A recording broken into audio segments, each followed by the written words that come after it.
All right, guys, here I am for the week 9 recap. And look, just a public service announcement. I'll get to the goddamn recap when I get to the goddamn recap. All right. Here I am putting in the work for you guys to talk to you about how I beat the ever living shit out of that bald bastard, Paul. He had no chance against me. It's funny that he has Diddy in his name because this matchup was like a Diddy party.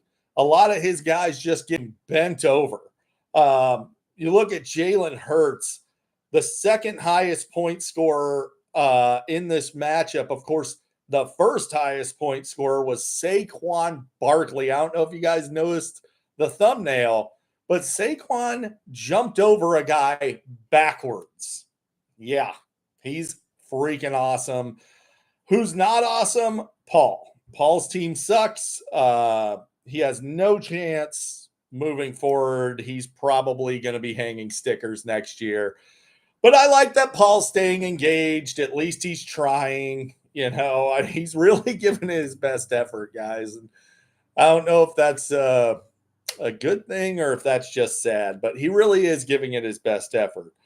Now, Kevin layeth the smacketh down on Jason, despite Joe Burrow, Derrick Henry, Joe Mixon, and Ramondre Stevenson all just popping off.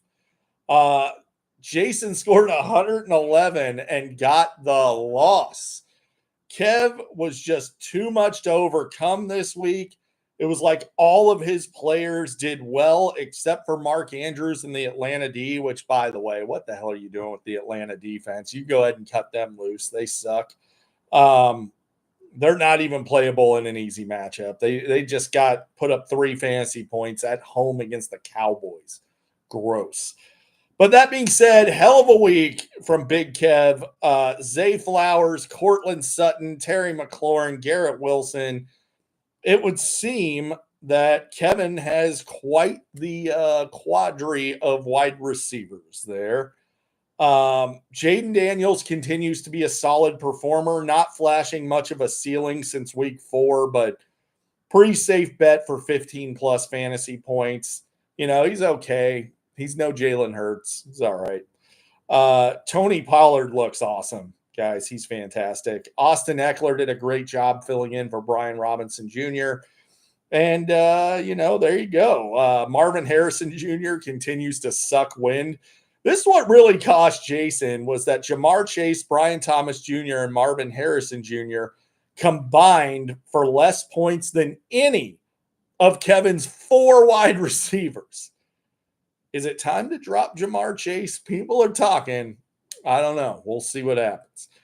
Now, Tony Jr. with an explosion week, 153.3, on the back of Jackson Smith and Jigba having a mega game. I believe it is the highest point total for a wide receiver this season. 180 yards and 2 TDs. He also had 58 yards and called back due to penalty. I mean, JSN, the breakouts here, guys. The guy's looks like he's the number 1 there in Seattle. DK Metcalf hadn't had a game like that in a long time. You got to wonder, is Seattle going to shift more to Jackson Smith and Jigba, the emerging star young wideout? On the other side of things, Jared continues to have bad luck. Jalen Waddle, Tyreek Hill, these guys are just not getting it done. It's clear that the number 1 wide receiver in Miami is Devon Achane. I think we all know that. Alvin Kamara somehow had over 200 total yards and didn't manage to get into the end zone. That's odd, to say the least. But I would expect most of the time when you get 215 yards, you'll probably score a touchdown. Not the case for Alvin Kamara. So, tough break for Jared playing the highest point scorer this week. I don't know. Jared's maybe on the outside looking in a little bit on the playoff picture. He might need to do something drastic. We'll see what happens. Steve in the lowest scoring matchup of the week, ekes out the W over Senior in heartbreaking fashion for Senior. A.J. Brown didn't play in the second half. He hurt his knee. He's day-to-day. Xavier Worthy, when he just needed 3.3 fantasy points, scored -1. Absolutely atrocious. I don't know how many of you guys watched the game, but there were several plays where Xavier Worthy could have won this for Senior and just screwed up. James Conner looks solid. He doesn't look as good as Garrett Wilson, but he looks solid. Josh Jacobs just flat out sucks. He's just not very good. He managed to have a decent yardage day after the Packers had, it was already over, but Jacobs is bad running back. Senior had the players to win. He could have played Rico Dowdle. He could have played Tank Dell. Didn't play him. He lost. On Steve's side of things, Josh Allen continues to be as solid and safe a fantasy option this side of Jalen Hurts, who is the clear #1 quarterback rest of season, by the way, as I keep saying. Darnell Mooney looks like a must-start every week wide receiver. Tyrone Tracy's not very good. Sorry. He's a Giants running back. And I don't know why you would continue to start Tyrone Tracy with confidence. That being said, David Njoku is good. Tough matchup with the Chargers. I expect him to bounce back pretty soon. And, just a big win for Steve here. So congratulations on that. And sucks for Senior. Shit way to lose, man. Like Xavier Worthy, I don't know how you haven't cut him yet. I'd have cut him, maybe pick him up again to cut him a second time because once wasn't enough.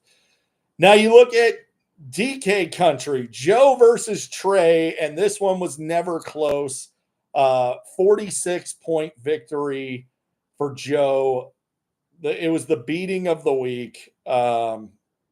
Really was never in doubt. CJ Stroud sucked on Thursday, and that was about it.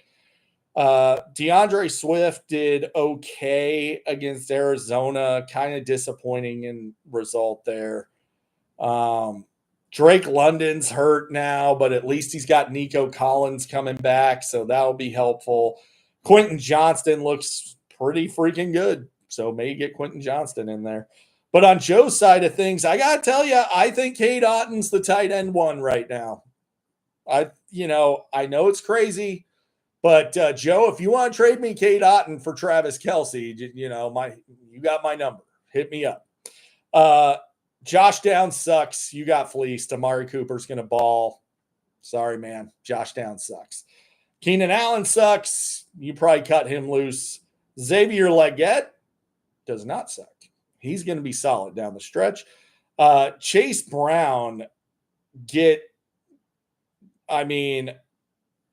32 touches of the football against a bad Raiders defense. That's never going to happen again, but Chase Brown, really high upside RB2 moving forward. J.K. Dobbins looks fantastic. I don't know why anybody would ever trade J.K. Dobbins. The guy's an animal. And Joe might be able to salvage this season.